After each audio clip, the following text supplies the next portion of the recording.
Emeritus Professor of Early Modern History at Keele University, who's published extensively on the English Revolution and the 17th century more broadly.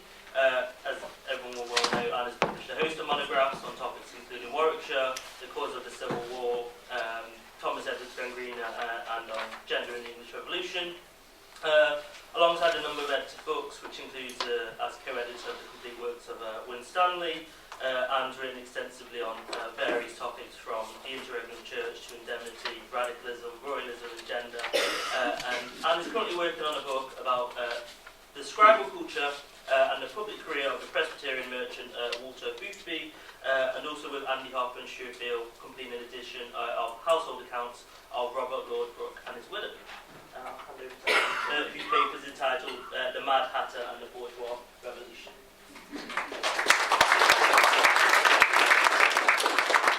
Thank you very much, Waseem, and I guess it is very good to be here. It's good to see such a range of people. It seems like only yesterday I was invited to the 40th anniversary of my hometown that Mike Radical organised, and perhaps I do hope I will make the 60th anniversary. But as I said then, as John has hinted anyway, The World Turned Upside Down, to be frank, is not my favourite Hill book, and it was interesting at that Sheffield conference that where there were literary scholars, all the literary scholars were incredibly enthusiastic, and the historians were more critical to a greater or lesser degree. And I suppose what I would say in a sort of more sociological than intellectual way is similar to John really, is to talk about Christopher Hill's life and achievements more generally. I worked with Christopher Hill at the Open University. I've benefited much from his kindness and support. But my favourite book is not World Turned Upside Down, but is where I do the Jackie Eels, How Old We Are, and I'm older than Jackie, Puritanism and Revolution, which was published in 1958, and which I have the 1968 Panther paperback edition, which I bought when I was at, I did have pocket money. I bought when I was at school. And so, what I really want to talk about is, this is a book that's published, first of all, very shortly after he left the Communist Party. So I want to talk about the sort of environment of the Communist Party historians group, and just almost a booklet, why you should read the range of really interesting articles in Puritanism and Revolution. And Lawrence has slightly, stolen my thunder, because Roger Crabb, the article on Roger Crabb, the vegetarian hatter, is published in 1958. It's not published in, The World Turned Upside Down. I should say, this is just, I last came across Christopher Hill because, as Waseem suggested, I'm doing very sort of particular work that Hill would have thought was very boring, I think. But I came across a volume in the Bodleian Library, a collection of fast sermons. I'm interested in Puritan Presbyterian preaching, which had been owned by Christopher Hill, which it's described by the person who probably stole it from a library in Birmingham as sermons preached at different times by different godly ministers on different occasions. It's a bit more interesting than that. It's about fast sermons for the long Parliament. It's in fact a volume from the library of Thomas Hall, who's one of the people that Ed was talking about who hated lay preachers. I think Christopher didn't, and it should be in Birmingham Reference Library. I think they're going to start a campaign to give it back to Birmingham Reference Library, not the bar. Christopher bought this in 1948. He bought it on April the 10th, 1948. And of course, apart from demonstrating my own antiquarian tendencies, I think it's interesting for the range of material he had. And if you look at if you use the very interesting sort of provenance search you can do in the Bodleian Library, you find that amongst the books donated by Christopher's heirs, not to Birmingham Reference Library, but to the Bodleian, there are what you would call mainstream Puritan royalist stuff. There's William Perkins' works, seem to be a gift from Ivan Roots, Thomas Fuller, Richard Bancroft, John Hackett on John Williams. So I want to, and you also though have Christopher's copy of, this is one for John perhaps to read, Stalin's letters to Molotov, 1925 to 1936, which I didn't call up, you know, and a book called Scientists and the Development of Nuclear Weapons. So what I want to say basically is that Christopher's intellectual attitudes and his work were nurtured in a variety of contexts. Oxford University, obviously, but also the Communist Party's historians group, which was most popular and energetic section was the early modern section, worked from the 30s, from the late 40s to when most of them left in 1956 or 57.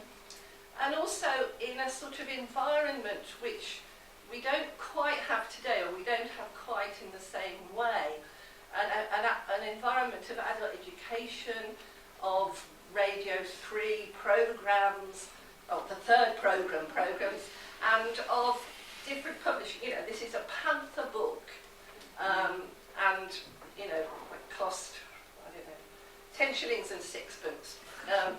So I just want to sort of, and it has, so I want to say a little bit about the Communist Party's historians group, which based really just on the extracts published by David Parker, the Marxist historian David Parker. Now, John was sort of disagreeing with it quite rightly, but Christopher was often criticised, and I think I've done it myself, for a lack of overt theoretical perspectives or developed theoretical perspectives in some of his history, which they're taken for granted. But actually, of course, he was doing it elsewhere, because he's the dominant figure in David Parker's collection, Ideology, Absolutism and the English Revolution, developing notions of the English Revolution very broadly as a bourgeois revolution, and being much more, I suppose, polemical with these. If you've been in situations where calling someone a comrade is a term of abuse, you know, you don't disdain on your that you can see. There are long debates. First one is to say this was controversial and divisive in a sort of productive way within Marxism. They were debating what was happening. They didn't have lines, or they ended up with lines. But particularly in here, the division is between Christopher Hill, who's arguing for a bourgeois revolution in all sorts of broad ways, and Victor Kiernan, who I've just become more affectionate towards really over the last 10 years, I think. Victor Kiernan was arguing that the bourgeois revolution was too simple and that the Tudor state was more progressive than Christopher was arguing. And there's phrases like Kiernan said, oh, you know, the Earl of Essex of 1601 was no more a feudal magnate than his Lord Rothermere. But Christopher Hill was very opposed to, Kiernan was basically arguing there was no stage of absolutism in English history, there was Tudors weren't a feudal state, and he says, this is Kiernan, the work compressed into a few months in 1789 or 1917 was in England spread over several centuries. 1642 to 60 is not a decisive turning point, but only an important incident in the history of capitalism in England. Insofar as it is composed of specifically bourgeois interests and activities, it is a sordid and dingy incident. So that's, and Hill, I mean, and I can't explain how he managed to do this, Hill was very unhappy and denounced such ideas as a mixture of reformism and Trotskyism in January 1948. But I think it actually is a bit like what I suppose think about revisionism. You know, it says VGK's, that's Kernan's view, is dangerous because it plays into the hands of those bourgeois economists and historians who push the origins of capitalism further and further back into the past in order to show that it is really an eternal category. And secondly, because it plays up to, and is in fact identical with the the old bourgeois heresy that English development is in some sense peculiar, peaceful and non-revolutionary. And the crucial point, I think, which is very relevant, I think, to a lot of us in this room working today, is the notion that what happens in the 1640s and 50s is a revolution. It may not be precisely Hill's revolution. Hill said it's, all the things that we perhaps see more simply now. It produced remarkable creative developments in science, philosophy and the arts. It made possible the agrarian industrial revolution. But things that we would say, the England born in 1649, for all its bourgeois limitations, this is Hill, obviously not Keele, had a most powerful influence in world history. Showed the way to the American Revolution and the French Revolution. The forces in the New Model Army and the Leveller movement that were defeated in our revolution constituted the most vigorous and self-confident assertion of popular democracy ever known in the world up to that time, and not seen again until 1789. With Winstanley and the Diggers, a communist theory was the first time associated with the democratic movement. And I think that notion firstly that it's a revolution, but also that it matters for your political purposes, I also think is something we should sometimes be less squeamish about saying.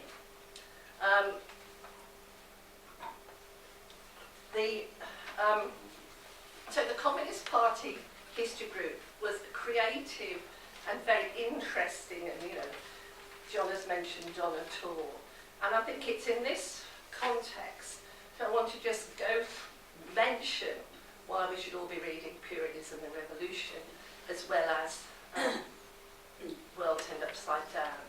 First is the range of things. Perry Anderson, I think, is quoted in Harvey Kay's book on English Marxist history, that's saying that history from above matters as well as history from below.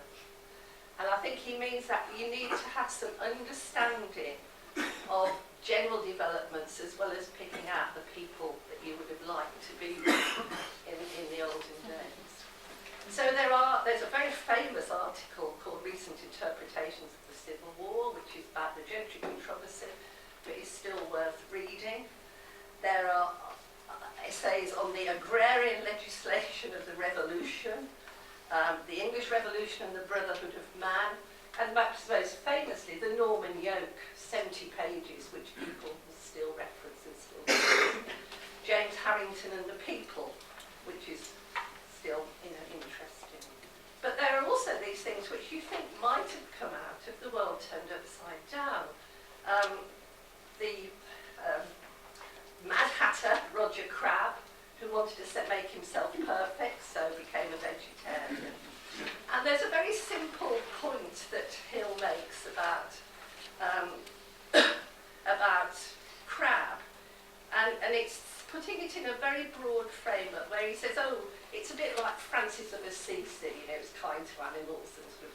But he says it also looks forward to non-conformist labour movement figures like Keir Hardie and Tom Mann. And there's this sort of natural, that there's an overriding sort of Marxist framework, but there is also this activist thing that you've met these faddy people in your meetings as well as in your history. And I think that's worth saying. So I'm running out of time probably, I'm a very bad timekeeper. But so I want to say that it was a movement of intellectuals. Most of the people who are active in these discussions were around or linked to universities. But they also did all these day schools on capitalism, and there was a genuine adult education, broader context in which they worked. They're also published in a variety of forms.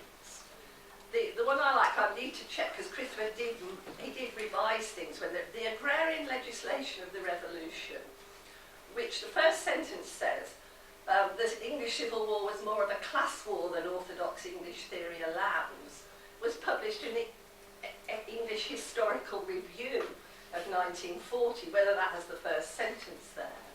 Many of them were published in History Today. James Harrington the People began as a talk on the radio, and others, the crudest I think is William Perkins and the Poor, which is in issue 2 of Past and Present, ironically. So some of the crudest stuff is in the academic journals, and some of the more adventurous stuff is on the radio, in the Marxist journals, that's it. So, and I'm worried that this was very much an old person's paper, and a naive old person at that. And I do understand that the nature of the labour movement, the nature of higher and adult education has changed, the relationships between academic publishing and, you know, general or popular publishing have changed, although, you know, there's some, you know, interesting things going on there. But I do think that when we think about Christopher Keele's career, I think we have to think of the man who was politically engaged, politically active, wasn't crudely in his writings, but it gave him a sort of sympathy for social movements that was not part of his historical method at all. You know, Jackie calling it world turned upside down intellectual, you know, didn't do the sort of stuff that Ed Ligon was doing earlier in social history, but that there was that his scholarship that linked the Mad Hatter to general views of revolution was a scholarship that was founded not only in Balliol College, but in the Communist Party of Great Britain, in adult education, and in a commitment to communicating through popular outlets.